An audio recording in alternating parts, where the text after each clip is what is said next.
Well, as you know, John and Lindsay are not able to join us this morning, but as ever, John has found a way to be with us anyway. So he will be sharing a short introduction, and he will be sharing a reflection on the reading this morning.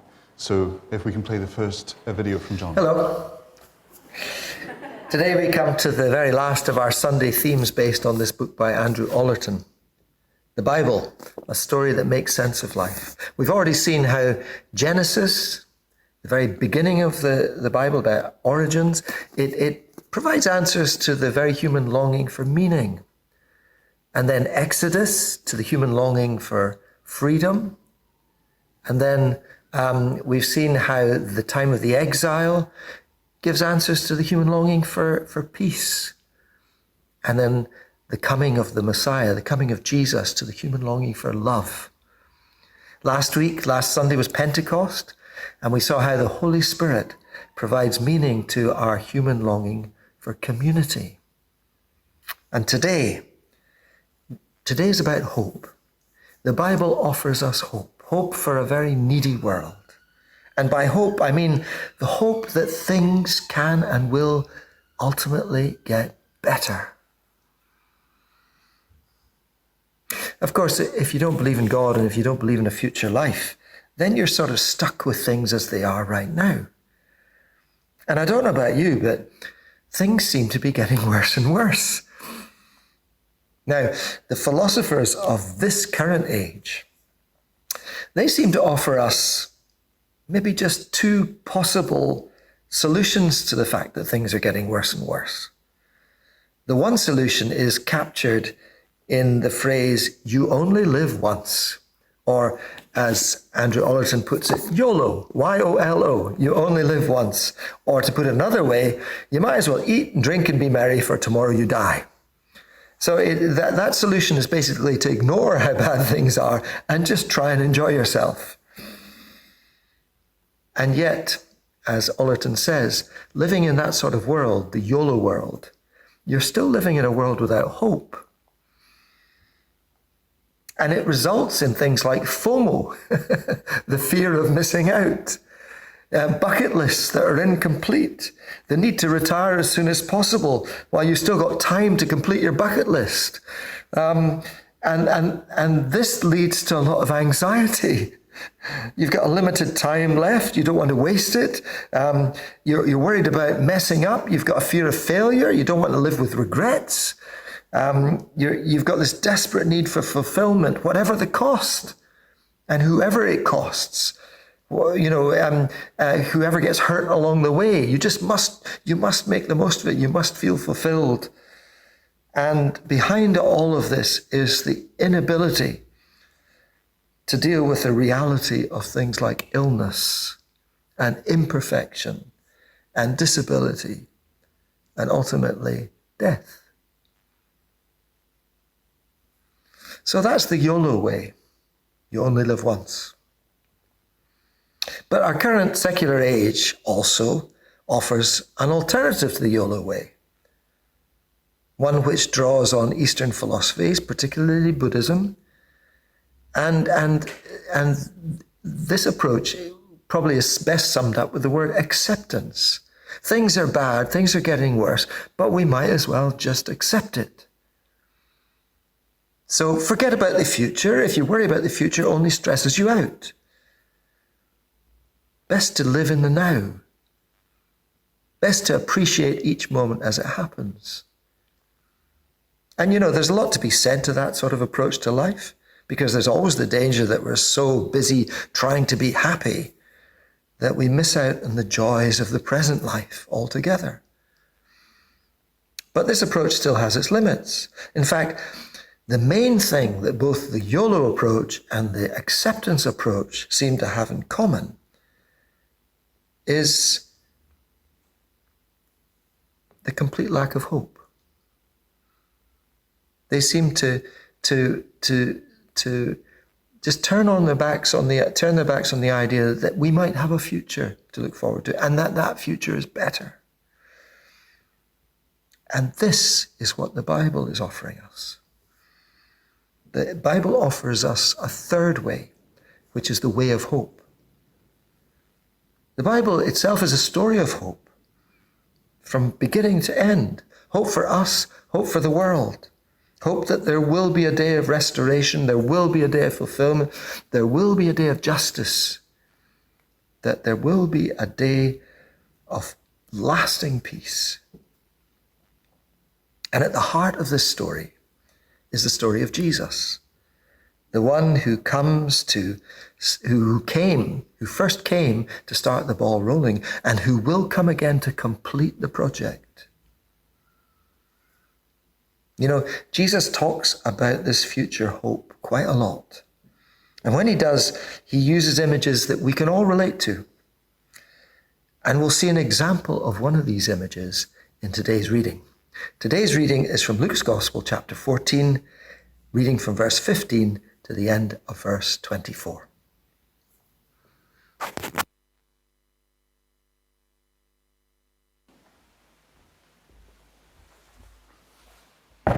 Morning. So this is the parable of the great banquet. When one of those at the table with him heard this, he said to Jesus, "Blessed is the man who will eat at the feast in the kingdom of God." Jesus replied, "A certain man was preparing a great banquet and invited many guests. At the time of the banquet, he sent his servant to tell those who had been invited, 'Come, for everything is now ready.' But they all alike began to make excuses. The first said, 'I've just bought a field and I must go and see it. Please excuse me.' Another said, 'I've just bought 5 yoke of oxen and I'm on my way to try them out. Please excuse me.' Still another said, 'I've just got married, so I can't come.' The servant came back and reported this to his master. Then the owner of the house became angry and ordered his servant, 'Go out quickly into the streets and alleys of the town and bring in the poor, the crippled, the blind, and the lame.' 'Sir,' the servant said, 'what you ordered has been done, but there is still room.' Then the master told his servant, 'Go out to the roads and country lanes and make them come in, so that my house will be full. I tell you, not one of those men who were invited will get a taste of my banquet.'" Amen.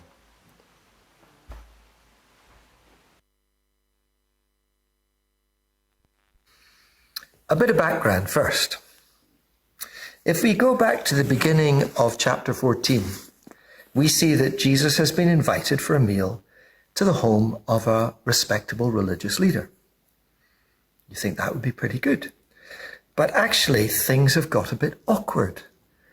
For a start, Jesus has gone and healed someone in the home of this religious leader on the Sabbath. I mean, how embarrassing. And then he's gone and made some very pointed remarks about people always going for the best seats rather than being humble and going for the worst seats.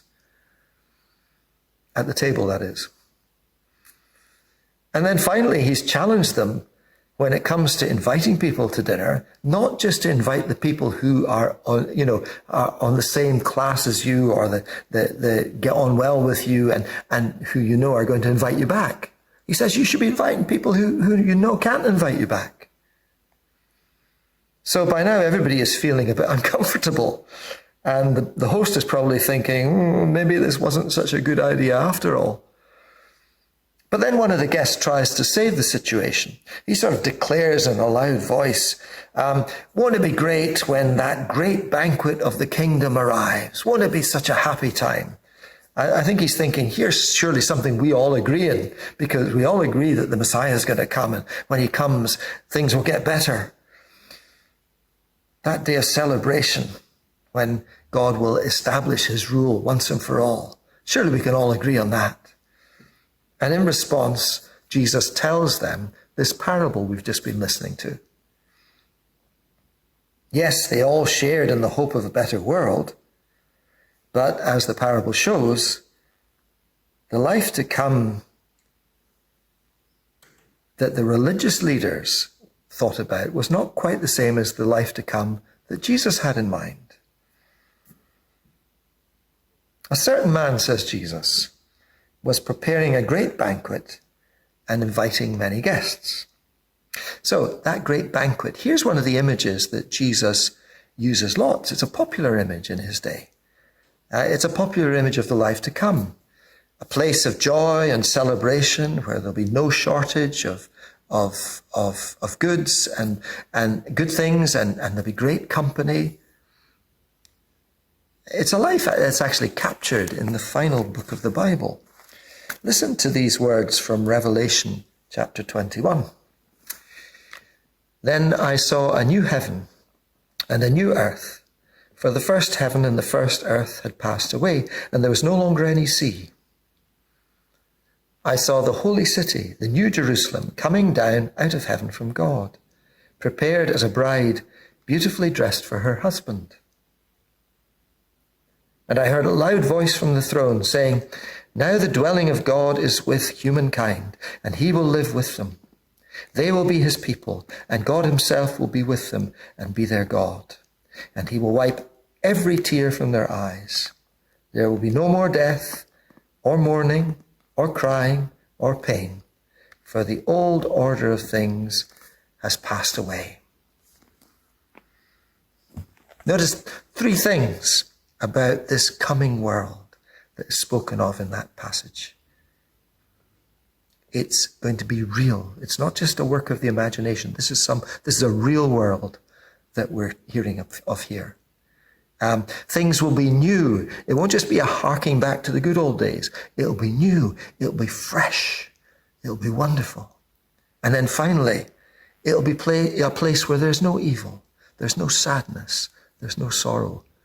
Only good things in this new world. And it sounds wonderful, doesn't it? What a world to live in. Of course, the big question in everybody's mind then is, well, who will be there? Who is this new world for? The conventional religious teaching of Jesus' day was that it would be for good people. It'd be for those who deserve to be there.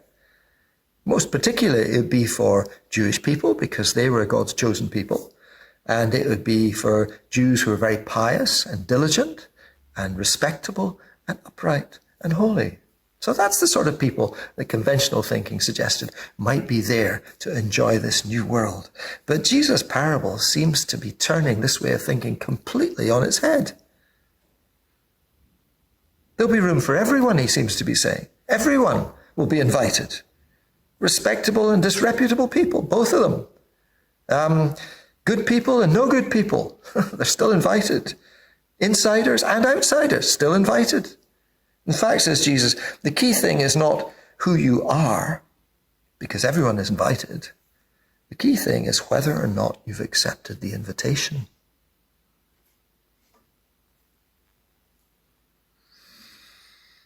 And when you think of the people in the parable who choose not to come, they all seem to fit into that YOLO category, don't they? You know, they're all busy trying to live their present lives to the full. So busy that they miss out on the better life to come. As I said, the Bible is a story about hope. Hope and restoration. It begins with the tree of life in the book of Genesis. It ends with the tree of life in the book of Revelation. To live by the Bible is to choose to live in the world of hope. And as Andrew Ollerton says, when we do that, it has an impact on the way we see things. It changes our perspective. One thing it does is it gives us confidence in the face of uncertainty. We live in uncertain days. I don't know if you've noticed. There's all sorts of things for us to worry about the war in Ukraine, worry about the rising prices, worry about forecasting of strikes, worry about the NHS seems to be disintegrating, worry about climate change. And that's just for starters. Yes, things may get bad. But because of the Bible, we know that the best is still to come. They will get better in the end. So living in a world of hope, gives us the confidence to face the future, however uncertain it may be. And it also, and this is the second thing it gives us courage to make a difference in the present. Listen to these words. They're a quote from Archbishop Desmond Tutu. He says, "I'm not an optimist. I'm a prisoner of hope. I'm not an optimist. I'm a prisoner of hope." And if you know the story of Archbishop Desmond Tutu, you'll know what a difference he made in what people thought was an absolutely hopeless situation.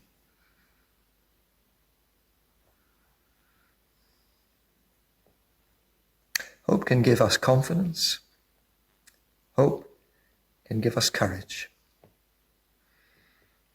Today's reading, in fact, confronts us all with a choice. Which world do we want to live in? Do we want to live in the world of YOLO or acceptance, or do we want to live in the world of hope?